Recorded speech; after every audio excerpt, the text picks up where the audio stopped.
Welcome to the Perfectly Flawed podcast, where we share conversations with amazing people who have achieved extraordinary success through embracing their struggles and imperfections. Often they have succeeded not just despite their perceived flaws, but because of them too. Please do subscribe, leave a review, and share this with anyone else who you think might be interested. On this episode, we speak to Steve Judge, World Champion Para-triathlete, and an amazing person who is always ready just to get up and go, until more recently he suddenly hit a wall and something had to change. A very warm welcome to you, Steve. Thank you very much. Lovely to be here, Deborah. Oh, thank you for coming all this way from Sheffield at 5:15 in the morning and sending me a wake-up message. Well, I'm glad that you got the message. It's nice for you to get out. Have you been up to anything this morning? I have been. I've just got out of the pool. No way. You've been swimming this morning? Yeah. Had a nice little swim, and then we had a nice little breakfast. But the reason why I've asked you, Steve, is not just because you're just a very good guy to have a chat with, but also you have achieved some phenomenal success in your life. A gold medal at the Paralympics in... Well, it was the World Championships. Yes. So 2011, Beijing, China, and then a gold medal in New Zealand World Championships in 2012. They're the World Championship. Many other gold medals, but they're the World Champ. They're the big ones. Okay, great. And we'll talk more about your amazing and phenomenal achievements, and also some real lows that caused you to qualify as a Paralympian. Yes. So which has its own story. But I think what really made me think that you'd be such an ideal candidate for Perfectly Flawed is because I'm flawed and I'm perfect. What's going on? You're deeply flawed. Thanks, Deborah. That's lovely for you to say so. It's nice to be here. Good. You're just joining another deeply flawed person. Yeah. Okay. But I think particularly I know that you had a big crisis last year. Yes. And in that crisis, you had to find a way to overcome it that maybe meant that you had to employ some very different approaches and strategies to what has enabled you to overcome your challenges and crises. The first kind of your first really huge crisis. Absolutely, yeah. It really made me reflect on what had happened earlier on in my life or throughout my life. Has this ever happened before? And then you start thinking, oh yes, it has. Yeah, what did I do last time? And it's all right thinking about what did I do last time, but things are different. My life is different. The situation's different. What I'm dealing with is different. So you can't always compare, but you can just ask yourself, well, what did I do then? Let's try that. What am I doing now? Will this work? And just finding that solution, because that's all I wanted to do, was get better, and more than that, I never ever wanted to be that bad again. That's the goal. So tell us about what your latest crisis, and then my latest crisis. So last year, got to, let's say, April, and I got I felt really ill, shivery, cold, feverish. Drove myself to hospital like a big boy, because I felt like just going to bed. Taking a paracetamol, going to bed, I'll sleep it off. Luckily, I didn't. I drove myself to hospital. I think they could hardly understand me when I got there. And to cut a long story short... Why couldn't they understand you? I was just crying so much. I was in tears. I was bubbling, and just like, I felt so sorry for myself, which is part of the whole situation, because by going to hospital, by me driving to hospital, I was asking for help. Yeah. And I didn't want to do that. I wanted to sort it out myself. And I couldn't. Why did you go to hospital then? I just knew something. It was like I was at home on the sofa, 6 layers of clothes, hot water bottle. And I just thought, this is bad. This is really bad. My groin was starting to hurt where your lymph glands are. Yeah. And I thought, I think I've got something like a blood infection. Something like I had like septicaemia that I had like 20 years before. Wow. And I thought, okay, I need to go to hospital. Okay. So I drove to hospital. It was raining. I had tears. It was always dramatic. Wow, and, imagine the scene. Yeah, I know, exactly. And they took me through the procedures, and they saw how bad it was. I was in a wheelchair. They put me on a drip, and I felt safer already, but I still was just feeling vulnerable, feeling really vulnerable. Were I you didn't like worried it. for your life at that point? Because septicemia is like life-threatening. No, I'm quite ignorant on things like that, very positive and optimistic. So I wasn't worried for my life. I just wanted to get better. To be honest, I had a speaking gig the next day. So I thought, can I have some pills, some antibiotics or something, some magic pills, and then maybe I can sleep it off and then go and do my speaking gig tomorrow. 5 days later, I was still in hospital. I was feeling a lot better, but I was asking myself the question, what happened? Oh my goodness, what went on? So there were no scratches on me. I hadn't been bitten by a rabid dog. How had I got this blood infection? They never found out exactly what it was, but they found the right antibiotics to sort it out. So they got me better. So what happened? So why did I get ill? Was my immune system struggling? I thought, well, yeah, I guess, I was a bit run down. Right, let's look into that. And this is me talking to myself. Why were you run down? What's going on? I thought, well, everything. Well, just put a little pause there. You talk to yourself. Yes. Yes, and that's a good thing. I talk to myself a lot. Do you know, when I was on the GB squad, we had to do this assessment, and one of the questions was, do you talk to yourself? And I thought, oh no, what do I say? Do I say yes or no? Because I don't want to come across as like a crazy loon. So I said yes, and afterwards I said to them, was that the right answer or the wrong answer? And they said, well, there's no right or wrong, but they said, generally, when you're at this level, it's good to talk to yourself. It's always good to talk to yourself. Whether you call it talking to yourself, listening to the voices in your head, following your gut instinct, writing a journal, all these things are very, very similar. So yeah, talking to yourself rather than just denying those things and pushing them away, discussing them with yourself. So that's what I was doing in hospital. How did this happen? And I was like, so yeah, what was going on in my life? So by the way, I asked that question about talking to yourself only because I know that we've already discussed talking to ourselves and the fact that I journal a lot and it's the same sort of thing. So just in case anyone thought I was being very rude to you, you would expose me as a loon. I talk to myself too. But tell me more of the stupid things you do, Steve. And we'll record it. So 4 months before this incident, I'd just split up with my partner after a 7.5-year relationship. So that was going through my mind, and the last year wasn't brilliant. So, I've been dealing with a lot of things with that, finally split up. My business was struggling, which is horrible. It's my passion is as a keynote speaker. And because the business was struggling, then the money's not coming in. And that has a knock-on effect because then you're struggling to put food in the fridge and pay the bills. I've got 2 kids. I'm a one-parent family. And so you got all that pressure. Then you got the odd thing like a speeding fine or a parking fine, and you stub your toe and you lose your keys. You can't find your phone. All of these things. Yeah. And suddenly I think that's what caused my breakdown in a way, to get ill, to be so run down. And I want to add on that. I was fit, I was healthy. I do triathlon, I was swimming, I was cycling, I was running, I was going out for fresh air. I was all good in myself. I had no rashes or anything like that. But what I wasn't doing was I wasn't sharing with anybody about what I was going through. And when people asked me, I was just saying, yeah, I'm fine. They say, how are you, Steve? And, yeah, I'm fine. How are you? I twist it back straight away, back at them. Let's get off this subject. I'm fine. How are you? I'm a motivational speaker. I don't want to be going around telling people that I'm really struggling, my business, my relationship and stuff like that. I want to be positive and optimistic all the time, smiley, smiley.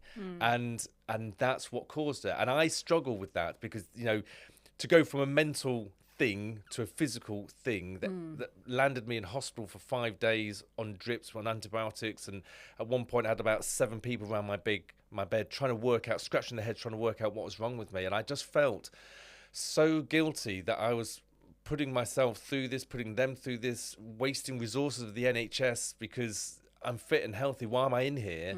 And so my my thought process is I never want to do that again, ever. I never want to put myself through that, or them, or anybody else, or my friends, or my family, or anybody. Well, I think, first of all, it's good to know that you are human. So despite all your Yes. your amazing ability to rebound from your much earlier accident and turn that into, huge, extraordinary success, which will, which will also come to, I think it's good to know that you're human.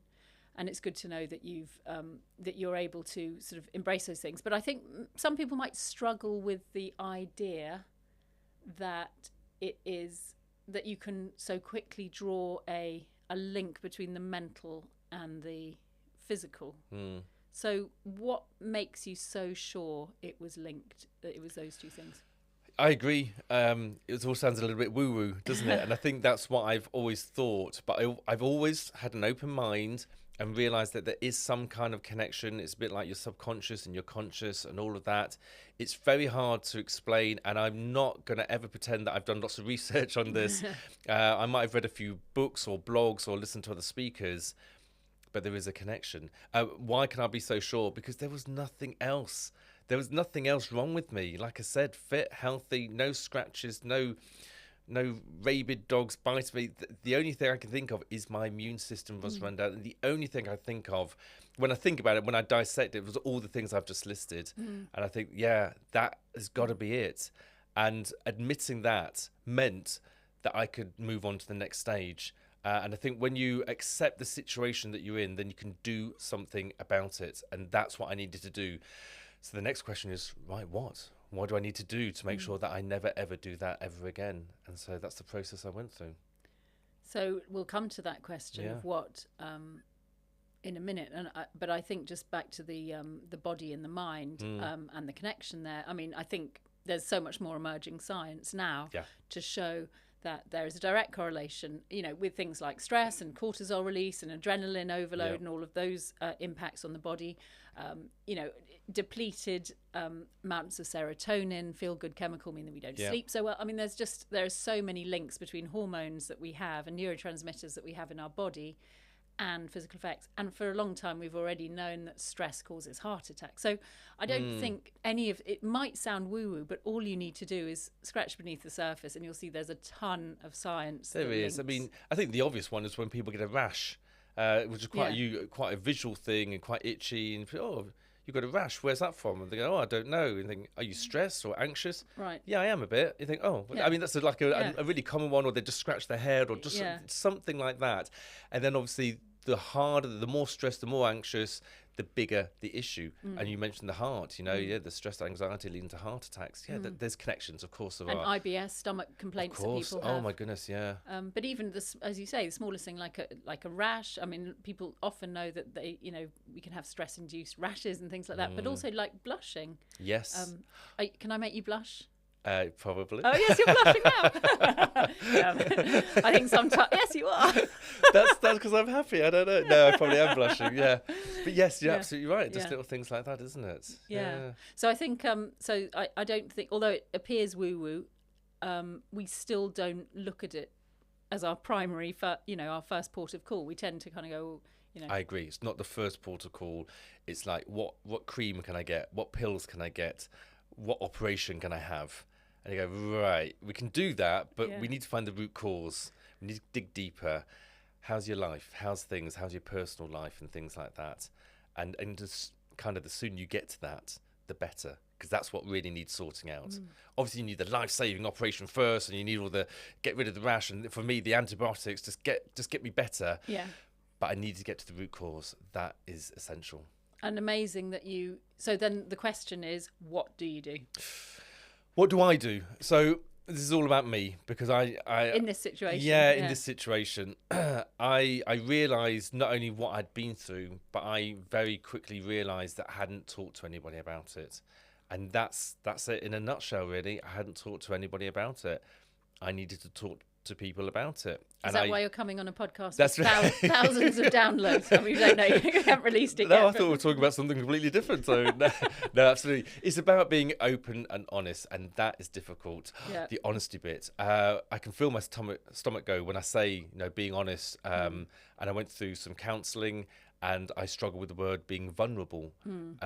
It's like removing my armor away and showing my vulnerability. I don't like that.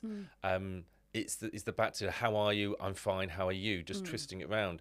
So I realized I hadn't talked to anybody about it, and I was still in hospital, and I started making a list. And, you know, at the top of the list is my mum, my sister, my brother. I hadn't talked to them. My best friends, I hadn't talked to them. And then start talking about my mastermind group, you know, people in business, colleagues. And so the list went on and on and on. And so that's what I did, one by one. I think I started, somebody said lean forward, this thing called lean forward, because once you start leaning forward, it's very hard. You kind of lean into a stumble and you start moving forward. So I just sent a text message saying, can we have a chat sometime? That's it. It's really interesting because I think I know that you committed to, when anybody asked how you're doing, you generally committed to letting them then know the truth. Yes. Oh my gosh. Yeah. I just smiled because it takes flipping ages. It does. How are you? Oh, take a seat. Right. So, because that's what I needed to do. I needed to express everything that I've been through. Let me tell you how I am. I've been in hospital because of my relationship, because of business, because of the money, because of something else and something else. And that takes a long time to go through. You know, not war and peace, but a good 5 minutes. And sometimes that person is not expecting that. They're just saying it casually to be nice. Good morning. How's things? You know, and for you to say, well, actually not that good. They're like, oh, right. And so you've got to pick and choose. Yeah. And, you know, if it was the post woman, she came round once, she said, good morning, how are things? I didn't tell her everything about it because it wasn't the right time. Yeah. But I was doing parkrun like a week after. So again, I was fit and healthy. And as I jogged past somebody, he said, how are you? And I thought, with this new me, that I've got to tell him the truth, you know. And I was out of breath, and I said, not that good, actually. I'll tell you later. He said, okay. And after, you know, we finished, we met up, and he said, so what did you want to say? I said that I just wanted to share that, you know, things haven't been that good. I've just been in hospital and et cetera, et cetera. And I spent 5 minutes talking about it. And he was like, wow. Thank you so much for sharing. And I've had that response with everybody. Nobody's been nasty about it, saying, oh, Steve, you know, information overload. Everybody's been, wow. And more people have been, thank you for sharing. That's really helped me. Or they've come back to me saying, oh, I've had similar issues. I've had some mental health issues, or I've got issues with money or relationship. And now they're sharing. And I think, oh, that's good.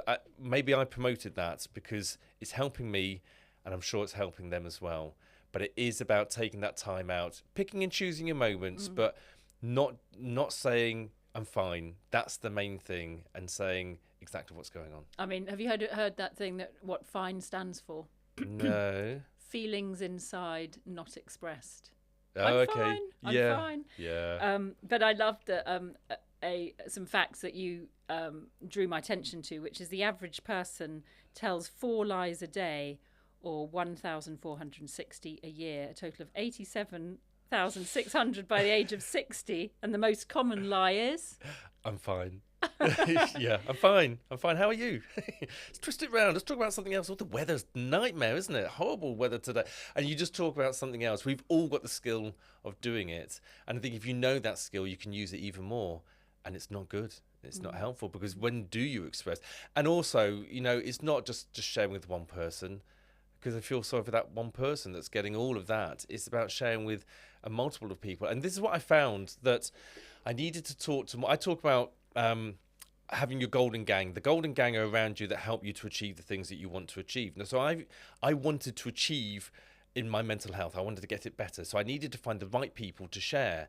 And I found that some of the people in my so-called golden gang weren't the right people. So, for example, I was telling my best mate about my relationship and how it's 7.5 years and everything we'd been through.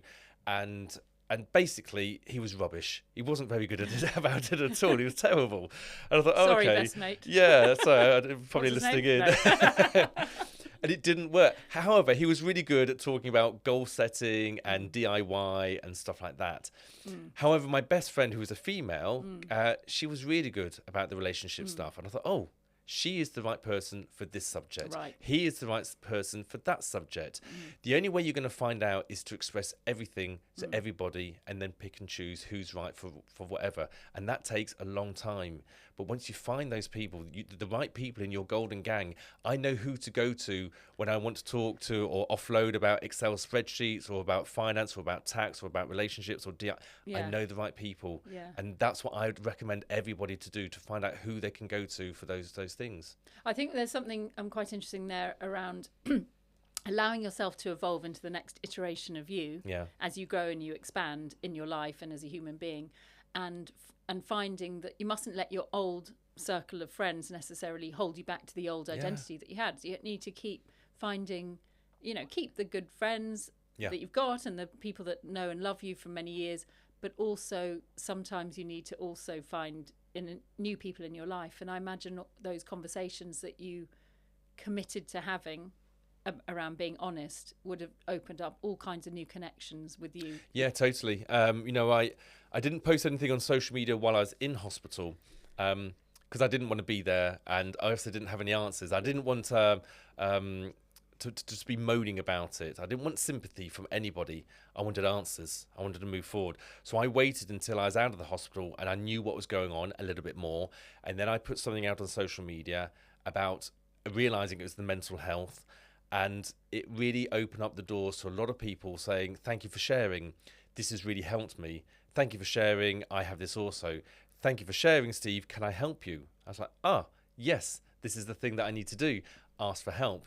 I didn't know that fully at that point, but I then got some counselling. It's like with Mark Wingfield and with Olga, and they really helped me to open up as to what I was going through and realise that I didn't like the word vulnerable. I needed to ask for help, and when I'm asking for help, I don't need to give them something in return. I can just take. That's okay. Olga Gadain.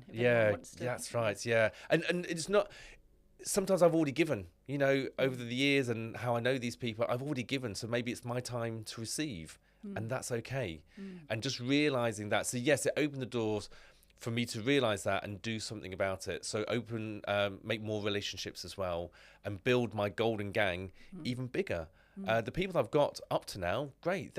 I still got them. I've just got more and more and more people for this new era. And maybe golden gangs for different activities, because totally. Presumably, with your triathlons, you would need a golden gang for your training, and then you have a completely different golden gang for your speaking business. Totally. I think I've realised that all the way through rehabilitation. Had the NHS, physios, pain clinic, doctors, nurses, and then, like you said, as an elite athlete, I have so many practitioners helping me to cross that finish line to grab that gold medal. And now in my business, so many people were talking about, stylist, and then I have a tailor, and then I have my business coach, Rob Pickering, and now I have my mastermind group, and then, for my mental health. Yeah, your mastermind group as well. I think that's a kind of important idea, because we were talking about the Jim Rohn idea before we came on air, about the 5 people you surround yourself with.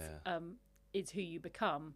And I was just also talking about the Framington Heart study. Yeah, that's incredible, that. Which, amazing, where they looked at thousands of people who'd had heart challenges and issues, and they looked at their whole social groups, the people they were connected to, and they looked at their lifestyle choices of not just the people who'd had the heart attacks, but all the people they knew and were connected to most closely. And they discovered that the people who, even if it was 1 or 2 links away, it would have an impact on their lifestyle. So if somebody was obese 2 or 3 links away but then lost weight, they were much more, like 4 or 5 times more likely to then lose weight. That's incredible. And same with smoking and various things. So it just shows that the people that we're connected to and we open up to, not necessarily who we open up to, but their lifestyle choices have an impact on us. So who we surround ourselves with has a direct impact on what we see to be acceptable and see to be natural. And this is not just at a physical level in terms of our habits and actions. It's also, I think, at a philosophical level, you know, how we manage stress, how we see the world, how we bounce back. And you and I are fortunate enough to to know a lot of people who are speakers. Yes. Who are an extraordinary group of diverse They are people. highly motivating, generally all running their own business. And you've got to be really driven for that. I mean, my best audience, I would say, are entrepreneurs. They are, I always say, hungry tigers run faster. They are hungry tigers. They're there with a pen and pencil saying, how can I improve? How can I achieve? Tell me more. Tell me what I need to do. I love that. I love being around people that are like go-getters and people that don't lean on their excuses. You know, as an athlete... Isn't that the name of your book? Don't lean on your excuses is the first one. Yeah, my autobiography, yes. Yeah. But yeah, as an elite athlete, being around para-athletes, people with disabilities that are still doing swimming, cycling and running, they are not leaning on their excuses. I loved meeting those people. It was lovely, like my people, my gang. And speakers is the same. You know, people that are driven, they want to help people. They just want to help people. They've got this message, they've got this journey that they want to share to as many people in the world as possible. And I love that. So it's great. And yeah, and so many speakers do have extraordinary journeys. And I imagine amongst people, para-athletes and Paralympians, there would, just as there are with able-bodied athletes, Olympians, there's been an incredible journey to get to that level. But perhaps arguably an even longer journey. And I know that an even longer journey if you're a Paralympian, because you've had to overcome some real challenges. And it struck me that you said that there was a challenge for you about being vulnerable and how that didn't sit well. And I imagine for you, you've had to overcome such a lot that being vulnerable is counterintuitive to your elite performance earlier, whereas now you're having to learn a different way where opening up and being vulnerable is kind of exactly what you've got to do. It's almost like two completely different ways of it is. I thought they were the same way, and they are nearly. So I guess more as an elite athlete, you know, you just push through and you strive and you're strong, you're fit, your endurance, and you go. I did think about my mental health and my mental well-being as well. Getting to the start line was very important, and making sure that I was physically and mentally able to do that. But I think I used the same philosophy as in my business, as a business owner and as a speaker. Especially as a motivational speaker. So I want to be always seen as optimistic, positive, motivating, 100% all the time. And that's what I was working towards and doing, until last year, until my episode. And then I suddenly realized that that's not realistic. And this is so what we see on social media, that we think that everybody's living their life all the time. That's all, it's like a facade. And I, in a way, was joining in on that. And since then, I posted more authentic and more posts, with reality to it. That I'm not leaping out of bed every single morning, and I'm not motivating all the time. In fact, I would say 80% of the time, because most of the time I am, okay, and that's great. But those 20%, I'm not. I'm hitting the snooze button, or I'm having an early night, or I'm watching Netflix and having 2 glasses of wine or 3, and suddenly the bottle's gone. And, I'm normal. And I think that's the thing. Okay, there's no such thing as normal, but I'm not 100%. And I want people to realise that. That some days you won't do things optimally. And I don't know why. I get sometimes after a high, there's a low, and that's recovery. And maybe on that low period of time, right, I collect my thoughts together and just deal with that. And maybe that's, what I need to do. But also express that to other people. And this is not just for the other people. This is for me as well. And allowing myself that this is okay. Yeah. And I think that's what's been hard, because as an elite athlete, champion of the world, surely that's 100%. And I guess it was, But as a business owner, speaker, you don't have to be 100%. You still have to be really high up there. Well, and also as a human being. Yeah. And this is kind of really the nuts and bolts of what perfectly flawed means. As a human being, is there a 100% perfect?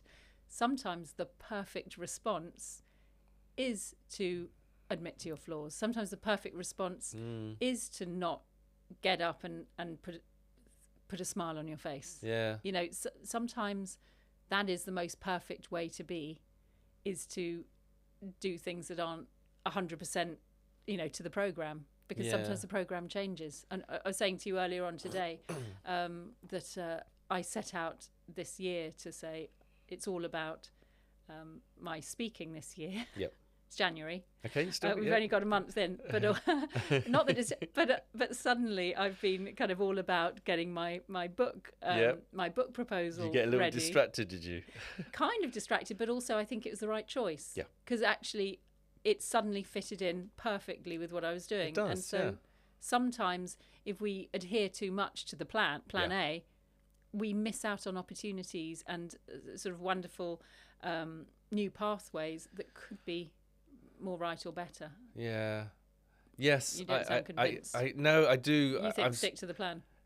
No, I think it's good to be flexible with the plan, and I think it comes back to not being 100% all the time. But you don't.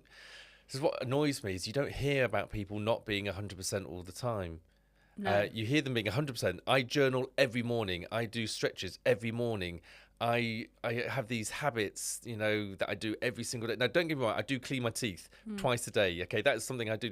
But I don't do stretches. I don't do my press-ups. I bet there have been days where you haven't, just occasionally. No, you're absolutely right. Absolutely, yeah. They probably have. Or I put it off, and suddenly it's midday. And I'm like, oh, well, shall I just wait till the afternoon now? Roll it into one. Yeah. One long toothbrush.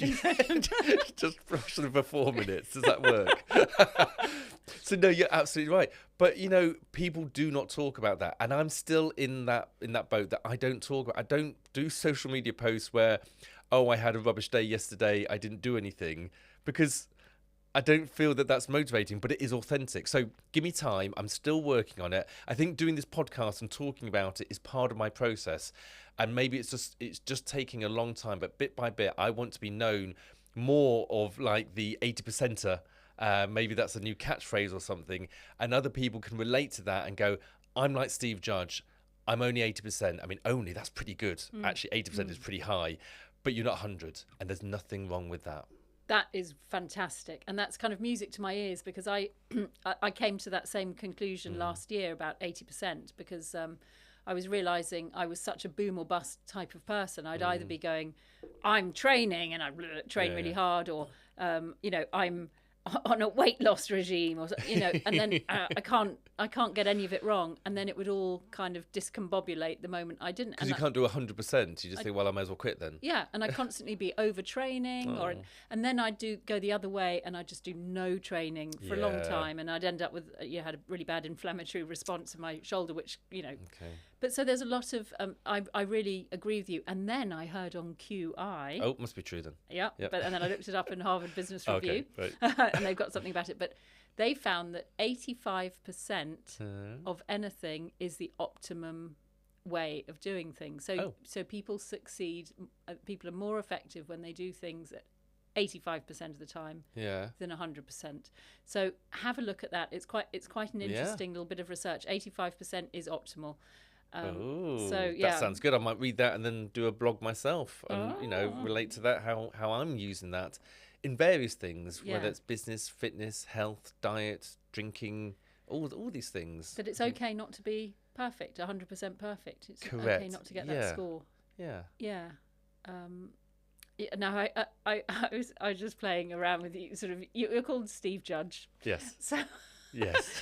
There's a thing called nominative determinism. Okay. Which nominative determinism is the fact that people that are named, have a name, are more likely to, like if you're called Butcher, there are an out of proportion number of people who are butchers whose surname because is their Butcher. surname's Butchers, like James Carpenter might end up being a carpenter. Exactly. And my surname's Henley, yes, as you might know. And I actually lived in Henley and I rowed. I don't know how much rowing had to do with it, but I used to have a rowing club in Henley that I was in. Okay. So I don't know, but your name is Steve Judge. It so is. Do you think that means you judge? I'm not a judge. That would be the first thing. So my career, I didn't ever think of going into law or anything like that. Do I judge people? Yes, I think we all judge people. I think everybody does, and we compare to people, which we shouldn't. But we do. I don't think I do it more than anybody else. I don't know. But you talk about social media just then, Yeah. and this sort of comparisonitis that we have, where we might look at people who are kind of succeeding or ahead of us in some way. Yes, do that with business owners, other speakers. And I love certain quotes, don't compare your chapter 3 to somebody else's chapter 13. And I'm guilty of that. But I think what I've realised is I'm more inspired by other people rather than compare. Initially, I might compare, maybe judge, I don't know. But I think once I think about it a little bit more, I go, actually, they're different from me. There's no such thing as normal. I'm inspired by them. What more can I do? It's one of my messages, is the golden gear. And it's one question 3 times, which is, what more can I do? What more can I do? What more can I do? So if I see somebody and I judge and compare to them, I'm thinking, okay, enough of that. So for me, what more can I do to be more like them, or to move into the realm that they are? I think that's what's really important, for you to take something from from the success of other people. Yeah. Good, well done them. You don't know their backstory. There's so much that you don't know what goes on behind closed doors that you can't compare or judge. You shouldn't, never. Even if you've read their autobiography, or even your best friend or anything, you still don't know everything really. So take it with a pinch of salt, and then start putting it inwards on yourself, and just think, what can you do if you want to go somewhere? Ask yourself that question. I think when we see successful people in an area that we want to succeed in, it can be very tempting to say, why are they succeeding in that way and I'm not? But actually, it's a sort of a pathway to success. It shows they've already forged a way, and it shows that success is achievable. Yeah. And it's something there that's available to us. Yeah, it is. And, they might be lucky, but they might also be really unlucky. You just don't know. But they did it. Yeah. They succeeded. So it is possible one way or another. I read a book many years ago called The Tao of Life and Sport, which was, or maybe it was called, or its subtitle was Dancing Mind, Thinking Body. Okay. And at the time, I used to do a lot of rowing, and I used to go to events, and I go, well, I hope so-and-so doesn't turn up because they might beat me. I'd kind of hope that the certain people wouldn't turn up so that I could win. And how'd that work out? Well, I've read this book, and it obviously didn't work out that well, because it means that you're focusing on other people's performance, not your own. Yeah. But what this book kind of taught me in a way was, when your competitors turn up, you kind of go, great, this is going to bring out a better performance in me, because obviously we do our best performance when somebody is we're neck and neck with that person, and they really push us forward. That's true. So that was something which that transformed my view of competitors, and I think it has changed as well my view of people who are succeeding on social media or doing well on social media. I find it a lot less threatening than I used to, and more reassuring. It's reassuring when people succeed. And, if somebody sets out to do something and then succeeds, you go, it's possible. Yeah. Yeah, I was just thinking, as you were saying that, what I was like as an elite athlete, and I saw them as competition, of course, but as also, it did push me to be a better athlete, constantly striving. There were times when I had already won, and I wanted another competition, somebody else that was faster than me, and I'd look at the other categories and try and beat them. In my business, it's the same. You see somebody that's successful, and I just think, okay, so let's have a look at their website, let's have a look at their social media posts and see what they're doing, and see what I can do about what I'm doing. So it is taking something from those people that are succeeding and using it for yourself to better yourself. But at the end of the day, it's all about being the best that you can be. And if you are the best that you can be, you can't do any more. And what I mean by that is having no regrets. And no regrets is a big thing. It's one of the main messages that I revolve all of my other quotes, many millions of quotes around, is about the no regrets. It's about when your head hits the pillow at night, I ask myself, talk to myself again, how did the day go, Steve? And I'm like, yeah, it was good. Any regrets? And I go, yeah, I got a bit sucked into social media, probably watched a bit too much telly, but it wasn't too bad. Could be better. Okay, could be better. Let's do that tomorrow. But the best days, honestly, Deborah, you get to the end of the day, head into the pillow. How's the day, Steve? Fantastic. Any regrets? Killed No. it. You give yourself a high five. Yeah, high five. Yeah, I'm like, it was so good. I was up early. I did some exercise. Then I did those emails, that phone call, did that speaking gig. Saw my friends, family, crammed so much into the day. It was such a buzzing day. Let's sleep. Let's do it the same tomorrow. And I love those days, the no regret days. Yeah. And you are an incredibly positive person. And I know that mindset has taken you through all kinds of things, and perhaps that positive mindset can mean, and maybe it did in this case of your crisis, that sometimes it's kind of, do I regret something? Yeah, I actually regret quite a lot there. Yeah. And you feel quite bad about all these things that you sort of regret. So do you think that there can be a danger of positivity sometimes kind of whitewashing or making us feel bad, so toxic positivity?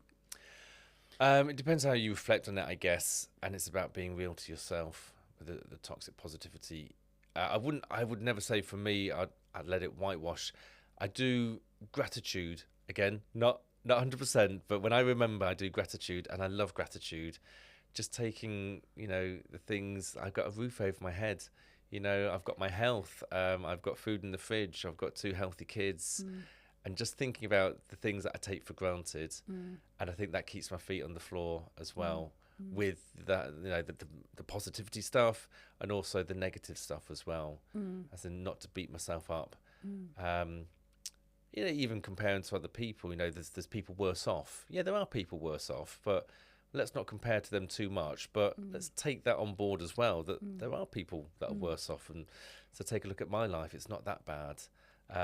But also give myself some self-care. There seems to be a contradiction as I'm speaking, sentence by sentence, but that's how it is. It goes forward and it goes backwards. And only I can work out what to take on board that will help me to move forward. And sometimes, yeah, you're right. Sometimes I just need to give in. Paul McGee talks about hippo time. The speaker Paul McGee, hippo time, where you just wallow in that mud and you just enjoy it. Just take some time out and enjoy yourself. But what I would say, my addition on that, is while you're doing on that, keep talking to yourself, saying, how long are we doing this for? How long are we going to be in this slump? How long are we going to sulk for? Us men, we can sulk for days, honestly, if we allow ourselves. So I say, are we still sulking? Yeah. And I say, Steve, you do realise that nobody else is sulking. The whole world is moving on. It's only me that's like staying here. I go, yeah, well, I'm still sulking. So I will carry on sulking until I pull myself together. Yeah. I accept the situation. I go, now I'm ready to pull myself out of it. And then that's a whole new different thing. Right? How are we going to do that then, Steve? And it's like, well, let's play that playlist that we've got ready on Spotify, because that really lifts me up. Let's go and get some fresh air. That always helps. The serotonin. Let's go and drink a pint of water. Blah, blah, blah. All these things, they do help bit by bit by bit. Get that serotonin, the dopamine release. Endorphins. Feel good. Yeah, endorphin release. And start moving forward when you're ready. Yeah. Well, I guess it's this wallowing versus taking kind of action, positive action, is maybe a bit like the 85% rule. Yeah. It's like wallowing is important. Yes. That's our 15%. No, 25. No, yeah, 15%. 15%. We'll go with 15. Yeah, we'll go with 15. Yeah. 15. We don't want to give it too much no, time. Too much time to follow. I'll give it 35. 50-50 sometimes, isn't it? Some days feel like that, I must admit. But yeah, well, I mean, maybe some days 50-50 is absolutely right. And that's the kind of thing. It's just like some days you can be 100%, everything's going well, but some days it's the right thing to say, this whole day is dedicated to wallowing. Yeah, it's got to like 4 o'clock in the afternoon. Sod it. I'm done. I can't drag myself out of this. I'm just going to give in. I'm going to start afresh tomorrow. Get an early night. Set the alarm for like 5:30. Jump out of bed like a grasshopper. Off we go. Well, actually, in a way, those could be your best learning days. Those could be your greatest days of growth. And I think, that's true of life, is when we have these days where things go wrong. And then we kind of go, well, actually, that was a real win.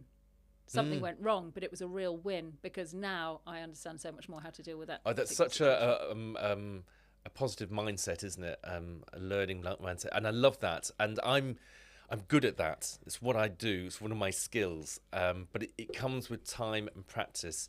So a prime example is I drive away from my house. I'm going through the village, and I go, "Damn! I forgot my wallet. I've got to stop the car. I'm going to be late now. I'm going to turn around, go and get my wallet because I need it, or my phone, or whatever." But I now say, "Hey, aren't we lucky that we weren't on the motorway? Because that would have been even worse." And I go, "Yeah, I'm so lucky that I realise that." It's about seeing those positivity. And again, speaking to myself in the car, I can do it out loud because it doesn't look so strange. But again, just having that conversation as in, look, it could have been worse. Yeah. You know, something breaks, yeah, but it was only a glass, you know, and nobody's got cut, you know, we're not in hospital. It could have been worse, that positive mindset. And it takes time. You practice on the small things, like losing your keys or forgetting your wallet or your phone. Then when the big things happen, and they will, then you can use that positive mindset. It's harder, but you know the skills. You've got the skills, you can do it. And eventually you'll say, could have been worse, and you'll believe yourself and you'll pull yourself through it. Did you have that mindset when you had your car accident? Yes, although with the hesitation says questionable. I think I did, and I think when I had my car accident back in 2002, I dredged up everything that I'd learned up to that point in my life, and there was a positive mindset there as well. Maybe you ought to say what happened and then how your mindset played a part in yeah, that sure. experience. So 2002 had a near fatal car accident, got both my legs wiped out, was told that I may never walk again. That's it in a nutshell, and that's what I was told when I woke up in the hospital bed with both of my legs crushed, a massive metal cage on one leg, and the other leg had just been wrenched apart at the knee.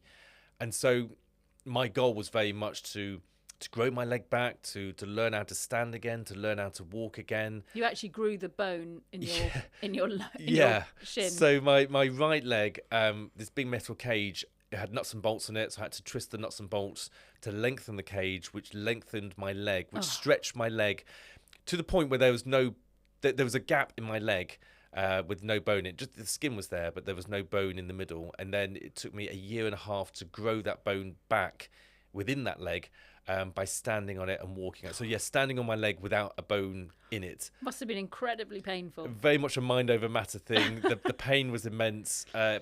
Yeah, and it was really horrible. It was hard. I hated it, every second of it. But that's what I had to do because I had the ultimate goal of to stand and walk again. And so I did whatever anybody told me to do. What the physio, the surgeon, the doctor, the nurses, what they told me to do, I did. Because that was the route that I needed to do. So you were determined to heal it because not everybody would perhaps take that route to that extent. They might have given in, do you think? I smile because I struggle with that comment. Right. Because it's your health, and it frustrates me because I'm afraid you're right, Deborah.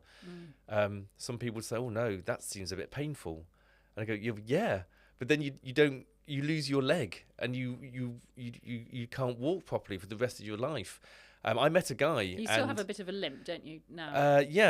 Well, sometimes, although when I'm running, I'm not, and I can run 5K in 19 minutes. But does it still hurt? It hurts immensely, yeah, especially after the run. I cause pain on myself and it hurts a lot. But that's what I want to do. That's what I needed to do. But some people have the mindset of, I don't want to do that. It's too painful. Okay, that's fine. There's consequences. That doesn't mean you can't complain about it, though, because you've been given this option and you've decided not to do it. So there it goes. It's the same with running your business. Business coaches are telling people what to do. You need to update your website, and then they don't update the website, and then they don't get any business. And the business coach is going, well, that's because you didn't do what I told you to do. I'm not saying you can do everything all the time, and it takes a long time, and there's only 24 hours in the day. But what are you doing? Are you doing something, or are you just thinking about excuses, hurdles, barriers, obstacles, and just coming up with reasons why you can't do stuff? because we can all do that. But it's about grabbing it by the with both hands and taking action and doing something about it. That's what I had to do in rehabilitation. I know you were going to say short and curlies. I just No, you said that. I didn't say that. I was going to say grab the bull by the horns or something. Yeah. But no, that's what I did in rehabilitation. That's what I did as an elite athlete, and that's what I'm doing now in my business, pushing myself forward, taking action. I mean, it's amazing how creative people can be in terms of excuses. I mean, sometimes some of the most creative thinking goes on around, reasons not to do stuff. Absolutely. Let's go on the 80%. I'm not perfect. I come up with excuses. We all do. I probably come up with less excuses than most people because of who I am. But I still come up with some. Did that help you through all that, or did you develop your mindset as a result of that? I think my mindset developed rather than me doing it. I think I did stuff, it worked, I achieved, I thought that was good. So you weren't content to stop at getting your leg back. You then thought, well, I think what happened next? So I learned to stand and walk again after like a year and a half, 2 years.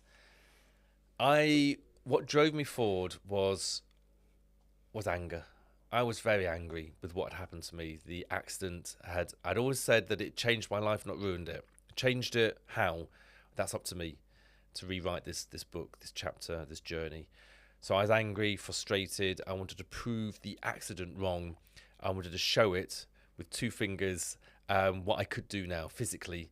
So I started physical challenges, swimming, getting onto a bike, and then eventually finding this thing called para-triathlon. Triathlon for disabled people, and going, right, that's my next challenge. I'm going to go towards that, and again prove the accident wrong, prove those surgeons wrong in the nicest way possible. The ones that said that I couldn't walk again, I'm going to do a triathlon. I'm going to do it as fast as I can. I'm going to push myself physically, and yes, there was pain, like we said earlier, but that's a consequence. I'm okay with that because I love running and I love competing, and so that took me into the next part, becoming a para-triathlete.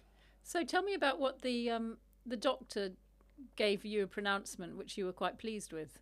Oh, right, yes. So when I was looking for my challenge, I found this thing called a triathlon, and I thought, I don't know if I could do it or not. I don't know if I could even finish it. But as I scrolled down the internet, there's this thing called a para-triathlon, triathlon for disabled people.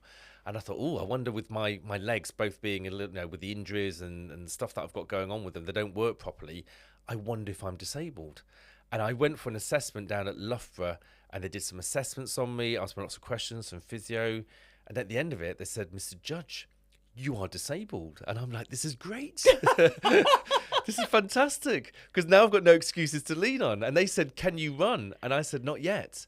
Because to be honest, running had been stolen from me for 7.5 years. So you'd been a runner prior? Yeah, I loved running. Running was my thing. I was a runner.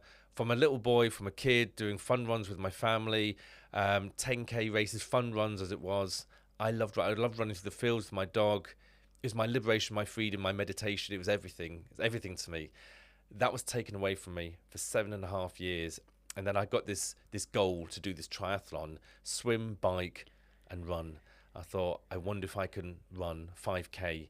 And I tried. And I remember running for the first time, and I was smiling, looking down at my legs, and they didn't quite know what to do. My brain did, but my legs couldn't quite keep up. And it was amazing, and the endorphin release. But when I stopped, that's when the pain came. So much pain.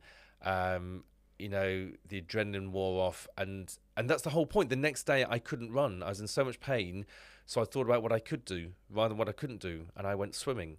And the day after that, I still had the pain, so I cycled. And the day after that, the pain had subsided a little bit, so I ran again because I love to run. And that was my training montage that took me all the way up to the first para-triathlon. Wow. And so how quickly did you start to get success? So I had 6 months training for my first para-triathlon, and I found out it was the British Championships. So I got very competitive with my training. First thing I did was looked at last year's results so I could benchmark myself, and thought, I've got a bit of a chance here with the swim and the bike and the run. I need to... Anyway, got down there, competed, pushed myself, crossed the finish line in my category in first place. That meant that I was now British champion. And when the official says, Mr. Judge, would you like to represent Great Britain? Woo! And I'm like, hell yeah, I would love to. This is very much about opportunities. I mean, they're around us all the time. You got to see them, hear them. You've got to smell them. And when you do, you've got to do something about it. And that's what I did. So over the next couple of years, I'm now representing Great Britain. Still got a job as a health and safety inspector. I've got a family with 2 kids. And now I'm training to become an elite athlete in swim, bike, run, representing Great Britain and traveling around the world. Not a lot, but just bit by bit, doing whatever I can. Well, with all of these thoughts in mind and all the successes you've had and what you've now learnt as a result, both of this, your elite performance. Yes. I just feel like I need to go back and just say to you that when I said, when did you start having success? Of course, it was already a success, the fact that you had started to run. Yeah. Originally. So for me, it was kind of the wrong question, because what I meant was sort of the outward success, but actually it's the fact that you even grew your bone back was a success. It's all incremental stages. You know, my first goal was to eat food. I knew how important it was, obviously, eat food, but I struggled to eat food. I was in such a bad way. I couldn't chew the food in my mouth. They had to give me liquid food so I could digest it and get it in. Then my next stage was to sit up in bed, then to get out of bed and into a wheelchair, and then onto crutches, and then walk, etc., etc. So it is incremental stages all the time, and eventually run. Yeah, that came right at the end of it. So it's completely wrong to say, when did you get success? Because it was there were lots of little wins, yes, and big wins, yeah, as you went. Yeah, absolutely. Little wins and big wins. That says it really clearly. You know, all the way up to becoming a world champion, which is a massive. And when I did that, and I did that twice, I just felt like the next, what's next? The big question people always ask me: what's next, Steve? What's next? And I said, look, people call it different words. It's like either pay it forward, give it back, complete the circle. I wanted to give something back. That's how I see it.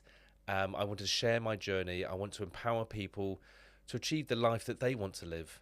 And I do this now by sharing my journey as a professional speaker, from wheelchair to world champion, and now beyond in business. And thinking about, still asking myself the question, what more can I do? What more can I do? What more can I do? I've written 2 books to help people. I run workshops, I do coaching. This year we'll work on the feature-length film, got a documentary coming out. I'm still thinking, what more can I do to share my message? Podcast is a very big one, Deborah, of course. But anything that I can do to get the message out to help other people. Because like I said, it does frustrate me that people do lean on their excuses, and I want them to turn them into challenges instead.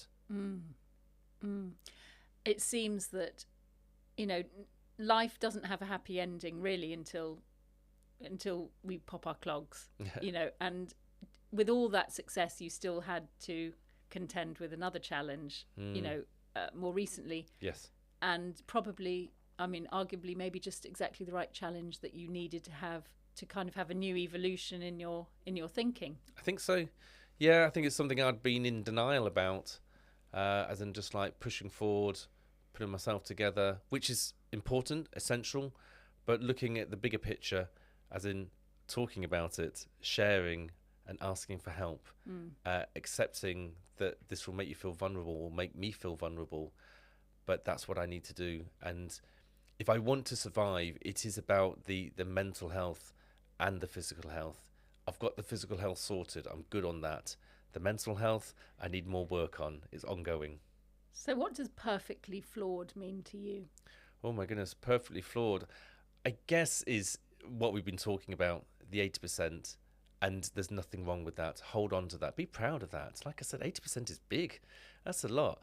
Don't drop down to 70 or 60, but you do not need to go up to 100. It's not necessary. So perfectly flawed is just being I shouldn't use the word just. So the speaker gave me some feedback that you shouldn't say just. So being the 80% means you're perfectly flawed. It's you were saying that the mental health isn't there yet for you.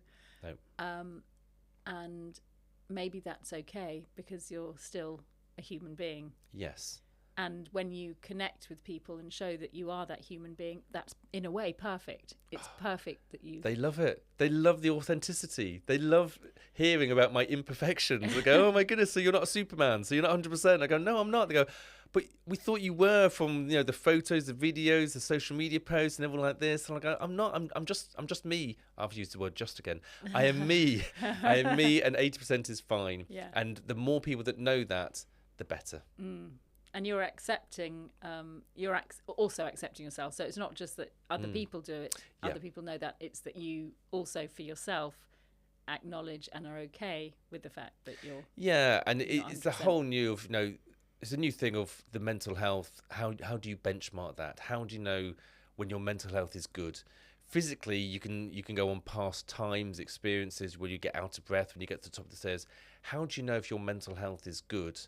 That's what I'm working on, and maybe we'll have a chat in a couple of years' time, and I'll work out how I'm assessing it or recording it, or where I get results. Because I'm an engineer at heart, so I'm an engineer. So I'd like to know, when somebody says, "How's your mental health?" and I go, "Yeah, you need a scale. It's good. It's 8 out of 10 at the moment. How's yours?" I'd say mine's about I'd say even like 8.5, but then I'm into the 85%.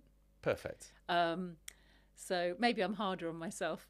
Oh, maybe something you need to have a talk to yourself about. Yeah. I'll take to talking to myself more often. Yeah. Exactly. So finally, one question I always ask my guests is, what is one piece of advice that you would give to your earlier self? To my earlier self? Well, okay, the thing that springs to mind is, not being in hospital last year. I don't want to ever get back to that. So advice to my earlier self would be a year or 2 years ago: talk to people, just share things, talk to people, open yourself up and ask for help. Maybe that's more than one thing, but yeah, let's just go with talk more to people about what's going on in your life. Well, Steve, that seems like the perfect segue to wrap up and say thank you very much for opening up, sharing with me, talking to me about your experiences, both of mind and body. And it's been great to talk to you here today. It's been a delight. Thank you so much for having me on, Deborah. It's a pleasure. Thank you. Well, I hope you enjoyed that episode. There are lots of really great ideas there, including the idea of 80 or 85% being good enough rather than always going at things 100%, even for somebody who performs at such an elite level in sport. And I also like the idea that we lie to ourselves so many times a day. It was a lot of fun speaking to Steve Judge today, but I also really was struck by how convinced he is and committed to the idea that his physical ailments, the septicaemia that he got, was a result of mental blocks, problems that he was having in the way he was behaving mentally and emotionally, and that led to the septicaemia in his body. It's a bit of an unusual idea, but I think it's intriguing. If you enjoyed this episode, please make sure that you like it and you leave a review. It makes such a difference to us. And also share it with anyone else who you think could benefit from listening to this episode. Also, make sure that you subscribe, because that way you won't miss out on any future episodes. And we've got some really great ones coming up, as well as some fantastic ones in our back catalogue.